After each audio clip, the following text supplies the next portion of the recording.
کو کتنی نصیحت سیکھنے کی ضرورت ہے اور دنیا میں کسی معاملات سے ڈرنے کی ضرورت نہیں ہے۔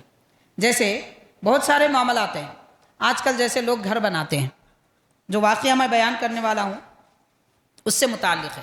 جب گھر بناتے ہیں، بنیاد ڈالی جاتی ہے، بیسمنٹ پورا ہو جاتا، اس کے بعد جب پلر بنائے جاتے ہیں، فوراً آپ کے پاس مزدور آ کے کہتے ہیں کہ بھائی گھر بھرو نہیں کرو، خون بہانے کی ضرورت ہے، ایک بکرا لانا چاہیے، بکرا لا کے یہاں پہ ذبح کرو۔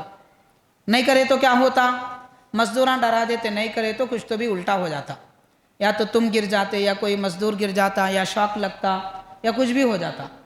اب یہ گھر بنانے والا بیچارہ مسلمان ہے، افسوس کی بات ہے، نام کا مسلمان ہے، اسے معلوم ہی نہیں ہے کہ نفع نقصان تو اللہ دیتا ہے، خون بہاتا ہے۔ اب گھر میں پلر ڈالنے سے پہلے یا چھت ڈالنے سے پہلے بکرا ذبح کرتا ہے اس زمین پر، عید مزدوروں کی ہو جاتی ہے، یہ بیچارہ الو بن گیا، خامخواہ کے 12-15 ہزار روپے خرچ ہو گئے، بیوقوف بنا دیے اس کو۔ یہ سمجھ رہا ہے کہ اب خون بہا دیے کچھ بھی نہیں ہوتا، کچھ ہونا ہے تو کبھی بھی ہوتا۔ ایسے لوگوں کے لیے اور ان لوگوں کے لیے جو اپنا گھر، اپنا مکان واسطوں کے مطابق بناتے ہیں، دروازہ ادھر نہیں ہونا، ادھر ہونا، کھڑکی اس طرف نہیں ہونا، پیچھے ہونا، سورج نکلنے کی طرف رخ نہیں کرنا، وہ فلاں یہ فلاں، خریداری کے وقت میں بھی وہی تماشے، بیچنے کے وقت میں بھی وہی تماشے، غیروں کے رسم و رواج مسلمانوں کے دلوں میں اپنا جڑ بنا لیے۔ عجیب سا ماحول ہے۔ اسلام کہاں گیا؟ دین کہاں گیا؟ اللہ پہ یقین کہاں گیا؟ کہاں ہے ہمارے پاس قرآن؟ کس پہ عمل کر رہے ہیں؟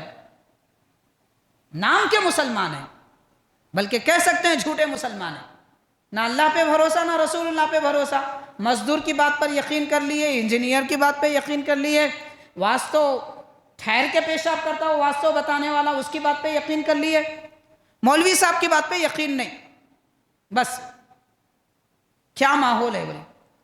حضرت فاروق اعظم رضی اللہ تعالیٰ عنہ کے پاس حضرت عمرو بن عاص رضی اللہ تعالیٰ عنہ مصر میں گورنر تھے، دور خلافت فاروق اعظم میں آپ نے خط لکھا اور یہ کہلایا کہ دریائے نیل یہاں بہتا تھا، چند دنوں سے سوکھ چکا ہے، یہاں کے لوگ کہہ رہے ہیں کہ یہاں اگر ہم کوئی بیل یا پھر کوئی جانور اگر اس میں خون بہائیں، اس کا ذبح کر دیں تو دریا بہتا ہے۔ پچھلے زمانے سے مصر کے لوگ ایسے ہی کرتے آ رہے ہیں۔ عمر بن خطاب فاروق اعظم امیر المؤمنین فرمائے کیا ہم وہ طریقے پہ عمل کریں یا کوئی آپ نیا حکم دیں گے؟ تو حضرت فاروق اعظم رضی اللہ تعالیٰ عنہ 2 چٹھیاں لکھتے ہیں۔ ایک چٹھی لکھ کر فرماتے ہیں، خادم کو دیتے ہیں آنے والے کو، کہ یہ عمرو بن عاص کو دو اور کہو کہ یہ دریائے نیل میں ڈال دے۔ اور دوسری چٹھی میں یہ لکھتے ہیں کہ اسلام آ چکا ہے، باطل رسم و رواج کو مٹا دیا ہے، تو ہم باطل رسم و رواج، شیطانی طریقوں پر عمل نہیں کریں گے، یہ چٹھی دریا میں ڈال دو، وہ بہے گا۔ تو چٹھی میں لکھا کیا تھا؟ بتایا گیا حضرت فاروق اعظم نے پہلے بسم اللہ الرحمن الرحیم لکھا، اس کے بعد لکھا اے نیل تو اپنی مرضی سے بہتا ہے یا پھر اللہ کے حکم سے بہتا ہے؟ اگر تو اپنی مرضی سے بہتا ہے تیرے پانی کی ہم کو ضرورت نہیں ہے، اور اللہ تعالیٰ کے حکم سے بہتا ہے تو رکا کیوں ہے؟ بہتا کیوں نہیں ہے؟ بس اتنا لکھ کر دریا میں ڈال دیے۔ فاروق اعظم کی تحریر ہے، وہ زمین بھی جانتی ہے، وہ پانی بھی جانتا ہے، وہ دریا بھی جانتا ہے کہ کس نے لکھا ہے۔ جہاں عمر کا نام آتا ہے شیطان وہ راستہ چھوڑ دیتا ہے، یہاں تو حضرت عمر کا صرف ان کی رائٹنگ، ان کی صرف تحریر تھی، تحریر کیا آ گئی، شیطان ہٹ گیا، دریا بہنے لگا، لوگ خوشی سے پانی پینے لگے۔ ہمارا دین تو جناب ہم کو یہ سکھاتا ہے، اور آج ہم غیروں کی صحبتوں میں بیٹھ کر غیروں کے طریقے پہ عمل کر رہے ہیں۔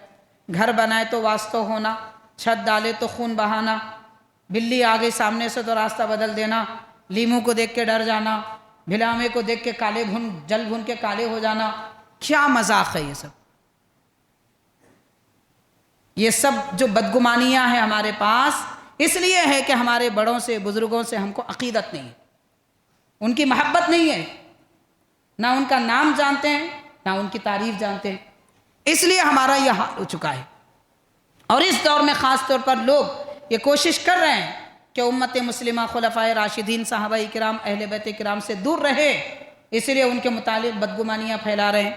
گالی گلوچ کا ماحول معاذ اللہ ان بزرگوں کے متعلق عام کیا جا رہا ہے۔ حاضرین، اس طرح کی بدطینت لوگوں سے بھی بچیں اور ایسے بدبختوں کی باتیں سننے سے بھی پرہیز کریں۔